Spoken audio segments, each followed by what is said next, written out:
Hello everyone, good morning, Solomon here. It's January 31st, 2024, Wednesday. It's 6:30 in the morning, and here I am doing my thing. I slept for 12 hours, so I slept 6 p.m. last night, naturally, and I woke up at 6:30 in the morning, and I just had breakfast and everything. And I always wake up like this, looking like a complete degenerate. I know there is one thing that can improve anyone's life, that is by increasing their testosterone levels. And is it easy to do? Not really. You have to go on like special diets and programs and, eat more magnesium and iron and, like Liver King or something, and then get accused of taking steroids. I don't know, weird shit. Like, you have to really go out of your way to be increasing your testosterone levels. Any other ways? Dopamine regulation. Just have sustainable dopamine levels. An easy fix for that is taking a cold shower. I got this off from Dr. Huberman. Whether it works or not, I don't know. Is it painful? Yes. Does it suck? Yes. A lot of the things that are good for you actually suck. Fruits are actually tasty, but vegetables, high in antioxidants, and mushrooms, anti-cancer, all these beneficial properties. But does anyone actually want to do it? No. It's all the stuff that no one wants to do, the hard things. So it turns out the more painful your experience, the more pleasure you'll feel later. More sustainable and regulated dopamine levels, so you'll be more of a sustainable human being as opposed to some kind of dopamine fixated weirdo.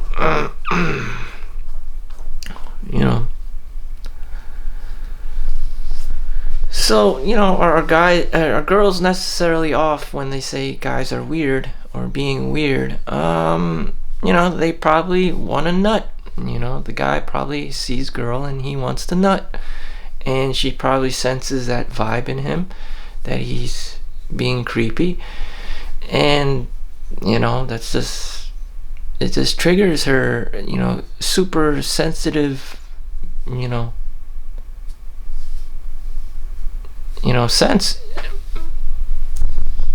to call you out amongst her friends and whatever. Then you have the dichotomy, the stratus, the hierarchy of social validation and the social hierarchy. Does she know you? How does she know you amongst her peers and her friends, of circle of mean girls? Who are you to her really? And so then she judges you, and then it just causes a whole drama shitstorm thing that you don't want to get involved with. And most guys probably be like, fuck this, I'm leaving. And that's why guys run away. Most guys would probably run away from girls. It's just, it just is,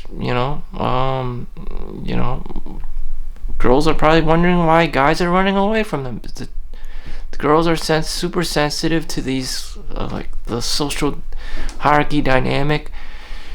They're super sensitive to what I just described to you, like guys being weird, and that falls into the social validation ring. And then everyone says you should dance like no one is watching. Yeah, someone's watching you. Yeah, someone's watching you. And yeah, she's gonna call you weird. I mean, it just is. How do you prevent this? I don't know really. But what I do know is that if you have money, none of this stuff even matters. You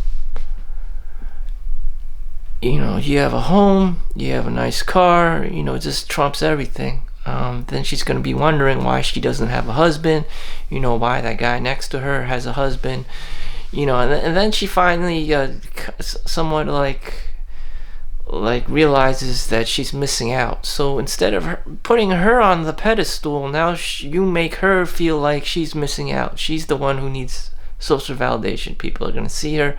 She's single. She's still acting like, a child, and she's not cool. So, the power dynamic like shifts. And this happens a lot. I actually read an article about this, what people are afraid of, and that's teen girls, with the mean girls, with the social circles, with inner social circles, being young, being pretty, and everyone else is just a momo or whatever, and they're calling everyone out else in the room, and everyone just has all these like self-esteem issues and shit. And it's just like, what is the point of this? Like, why can't everyone get along? Just like what I described, social validation, this vanity checklist, social media and porn. It just creates a lot of bullshit. But as people, like, this could apply to other situations too, the haves and have-nots, rich versus poor. But you're always probably going to be on the lower end of the rung, in which case you just have to mind your own business. You just can't have your alignment shift. You can't have anyone else. You just can't care. You just have to keep going and doing your own thing.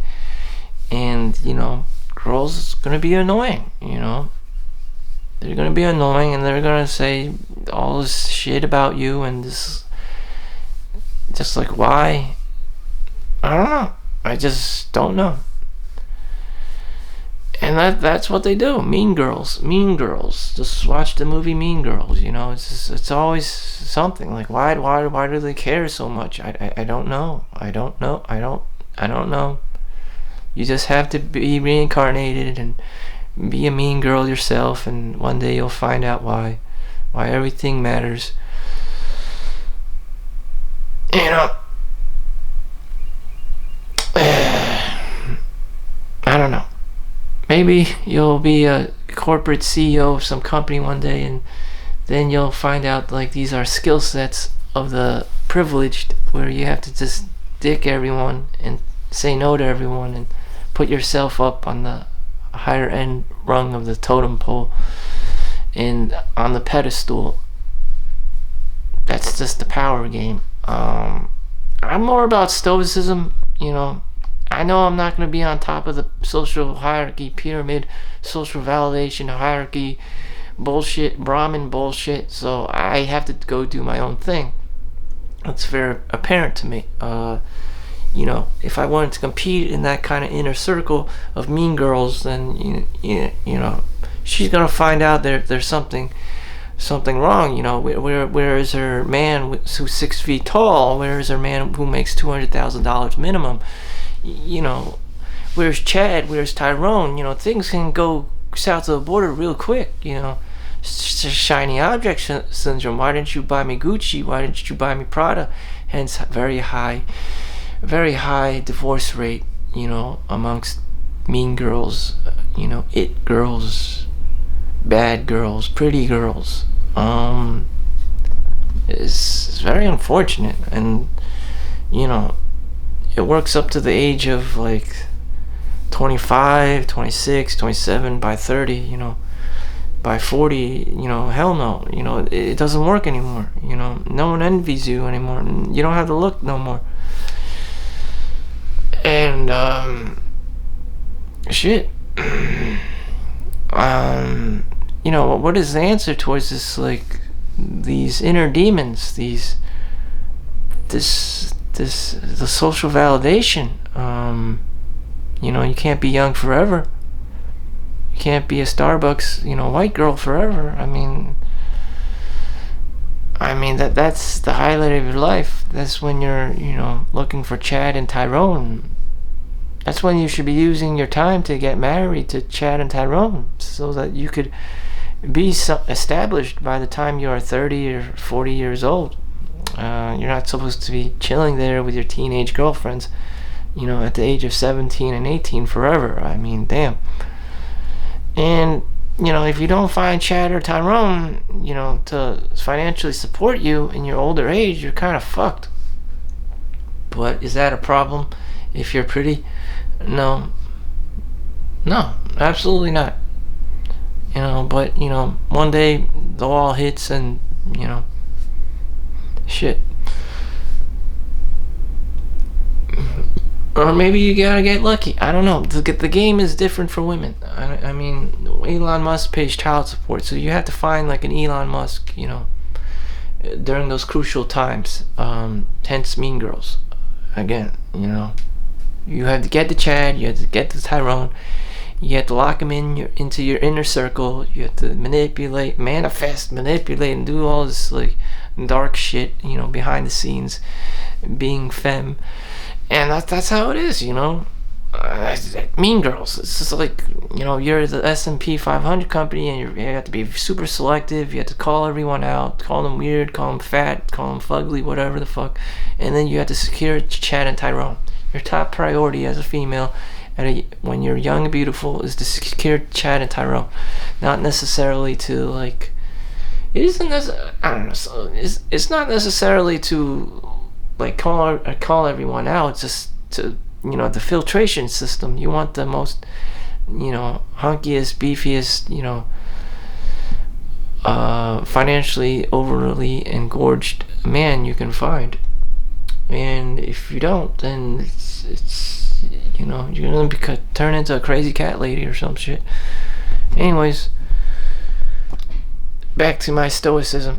And so for most guys, the answer is stoicism. You don't have to deal with mean girls. You don't have to deal with this kind of like it girl, this crazy psycho bitch, dynamic.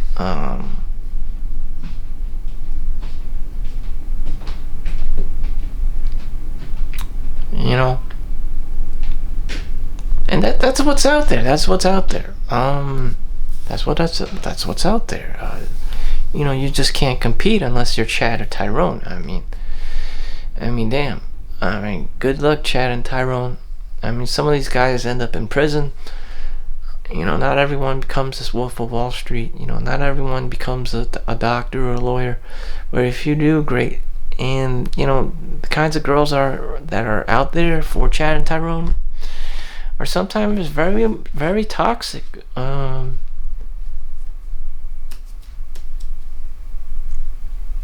Do I feel sorry for Chad or Tyrone? How does he pull it off? Sometimes Chad or Tyrone doesn't pull it off. Sometimes he ends up in prison. Doctors, start doing stupid shit. It's a high stress job. That's what comes with the money. High risk of injury if you're like a police state trooper.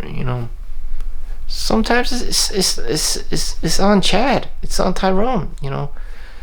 It's risky being a sports player, NFL, NBA. It's just like these are the kinds of guys mean girls need to secure, like top Chads and top Tyrones. But that's a if you're super alpha male. But that's not what my video is about. I'm not Chad or Tyrone. Damn. So, for me, it's looking, next best source is sustainable dopamine. I'm on my quest for sustainable dopamine, and I can find it in these boxes. Wondering why these boxes are here. Oh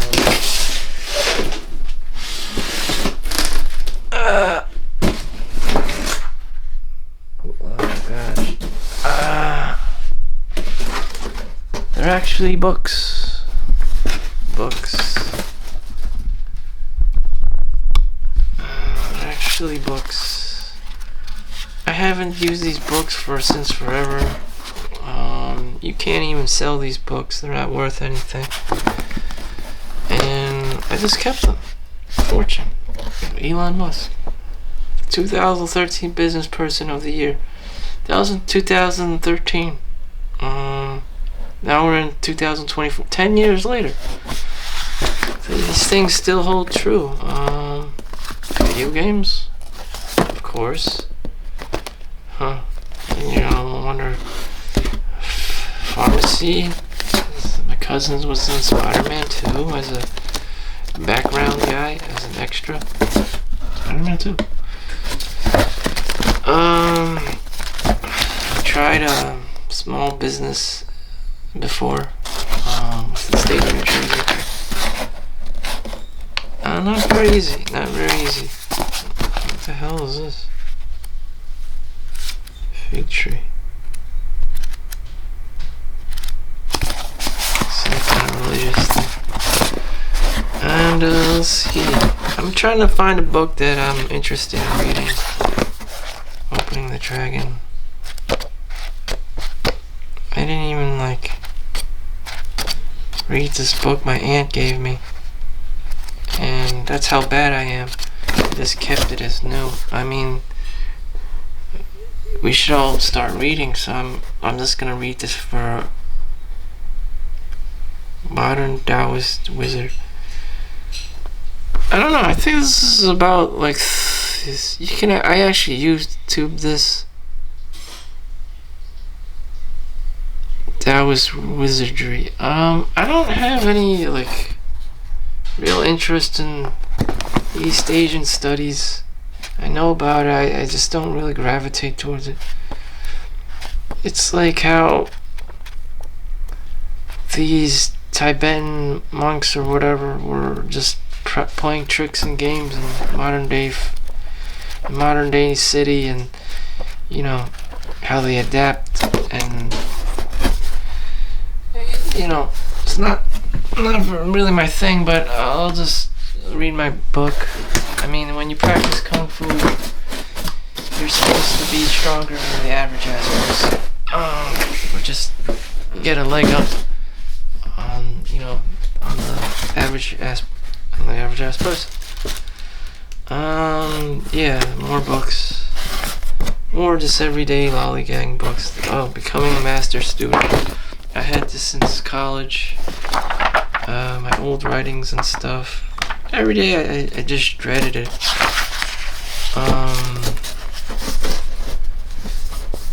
The same rules apply. This is back in 2004, as early as 2003, 2004. 20 years later, the same rules apply. Monday, Tuesday, Wednesday, Thursday, Friday, Saturday, Sunday. Make it meaningful, take it apart, break big jobs into series small, write an intentional statement, tell everyone, find a reward, settle it now, say no. This book still has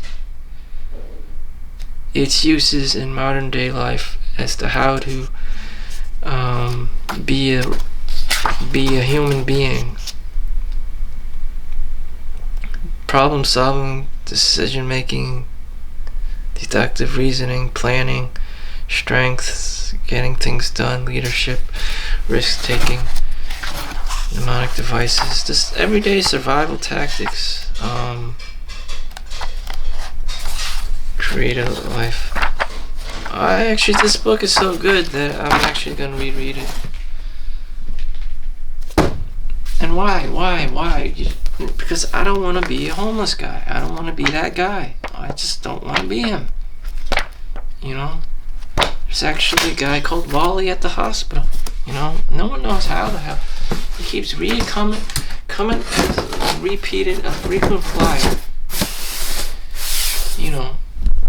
And he's drunk as all hell. And it's almost comical how he just keeps coming back to the hospital. Everyone thought he died. Everyone was like, oh, Wally died. He's that guy, that homeless guy.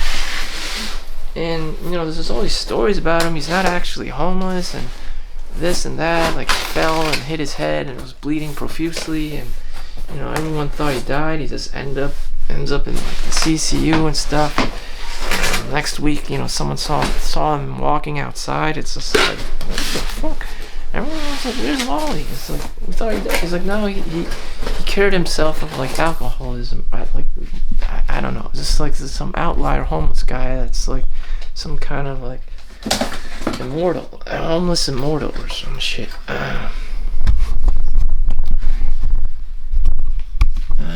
these books.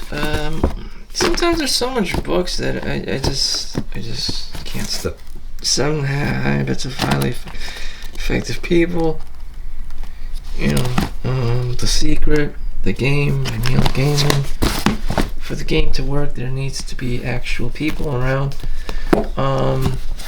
If you're this guy with money and there's no people around, I don't know. What is your life worth to you? I don't know. So there's bar establishments and clubs and stuff that guys go to, girls go to. That won't stop. I wanted to hit up the financial books. I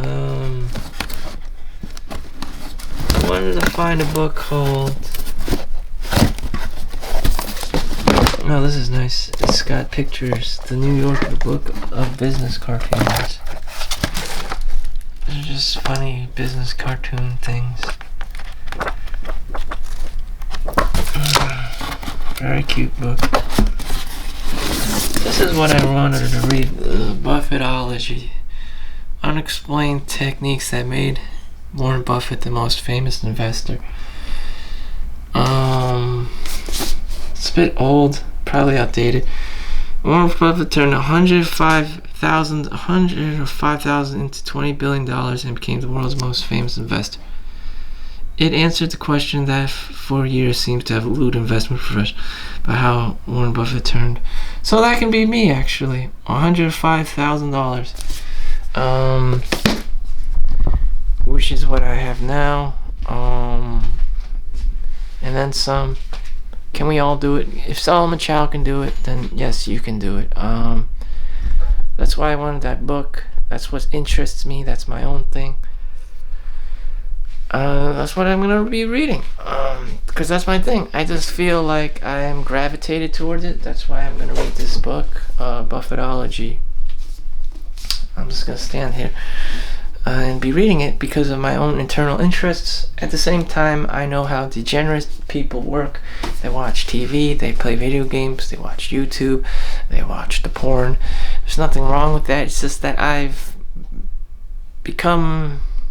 grown into maturity as to not why to do those things. I emphasize on the importance of sustainable dopamine. So I did the YouTube thing, Andrew Huberman, or or whoever's out there, like Hamza or Ali Abdul or a Healthy Gamer, all these self-help gurus, fine, I watched them, great, I liked and subscribed, great, but what did I learn? What did I translate into my own actual life? Basically, you're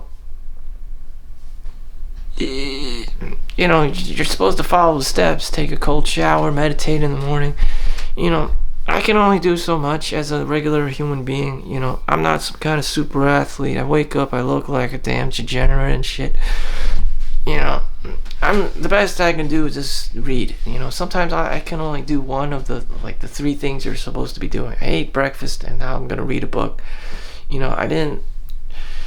We all know meditation is great. We all know taking a shower is great. But that's it. Sometimes I just have to capitalize on what I can, and reading a book.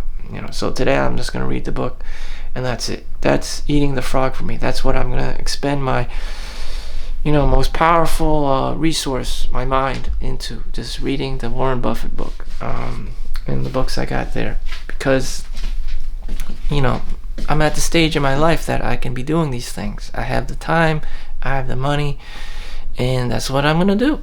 And I'm not Chad and Tyrone. I'm not gonna chase around Starbucks white girl. That's very tempting, but that's not for me. I can't compete. I don't want to compete. You have to be Chad or Tyrone. Even Eli Manning. I don't know, one of those football players. They all have a hard time, staying married and, having kids and stuff.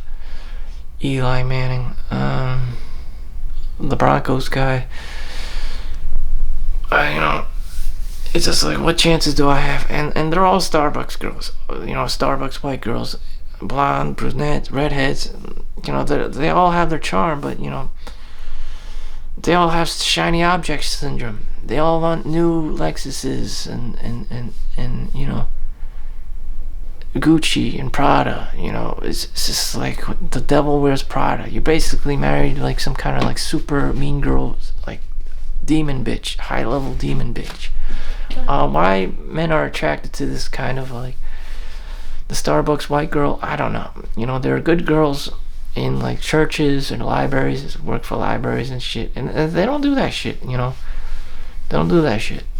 Some girls are just good. But men are mostly attracted to the dangerous ones, the swindlers, the overly charming, good-looking ones.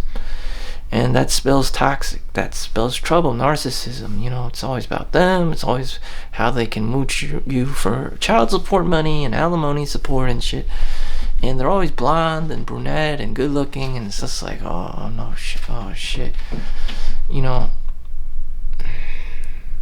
And that's how it is, I wish men were more, selective about choosing a girl that had good character instead, but no, it's usually about the look. So anyways, there's no helping in anyone if that's what your thing is, that's what you're after. But for me, I'm gonna attain wisdom. That's what I'm doing with my time and my effort and my mental resources and my energy, and that's it. So if you stumble upon all this money and stuff, what would you be doing? Well, there it is. I'm showing you what you got to do, what Solomon Chau's got to do, what other people struggling out there got to do with their time instead of going out and chasing women, buying up drugs, doing all those instant gratification stuff. I'm just sheltered down in here and reading up some books, because that's the smartest decision I can make after reading the outlier books and adapting myself to what can I do to further better myself and my situation. Is I gotta read. I could be doing all this shit. I could be doing it. There's liquor stores all over the place. There's drugs. I live 30 minutes away from Newark. I live 45 minutes away from Manhattan. I could be doing this, some other people watching this may even be from London or India or China. Same thing, opium and I mean, drugs are easily accessible. I could be doing that shit now. They have porno and online and stuff, and Apple's coming out with the VR thing. Yeah, this is within a touch. I could just be doing that. But no, I'm gonna preserve my mind and my attitude, and become the best studious person I can be. And that's what's up. Because again, there's a very thin line between life as a guy. You either survive or you become a homeless. Survive or homeless. And you don't get out of this paradigm unless you're fucking dead. If you find yourself alive, you're either alive, and when you're alive, you want money, as much money as you can possibly, so you can have the most options, or you're homeless. And when you're homeless, no one gives a fuck. Newark, Patterson, no one gives a fuck. There are thousands of examples of people like this. I can show you the welfare line. I can show you where to get food stamps. I can show you the unemployment office. Row after row of unfortunate, people trying to depend on the government to save their ass with food stamps and welfare, voucher 8s and low-income housing and shit. Yeah, I don't want that shit, And if it means that I have to bunker down and read books all day, that's what I gotta fucking do, because it's scary out there. And Starbucks girl is gonna save me. So with that said, God bless you. Have a great day. This has been Solomon Chau. Like and subscribe. I'll see you in the next one. Don't be a homeless. Peace out.